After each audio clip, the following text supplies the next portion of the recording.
mừng các bạn đã đến với kênh YouTube của cửa hàng Resin Salanta nha.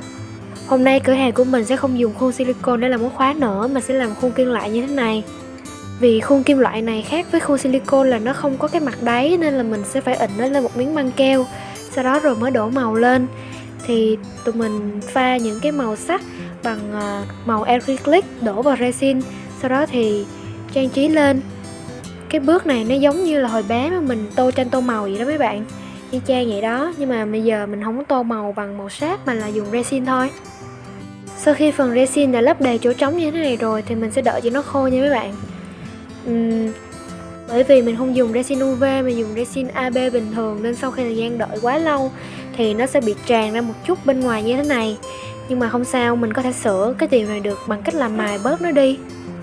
Đó thì ta-da, cùng xem thành quả nè. Mấy bạn có thấy chiếc móc khóa như thế này nhìn rất là xinh không?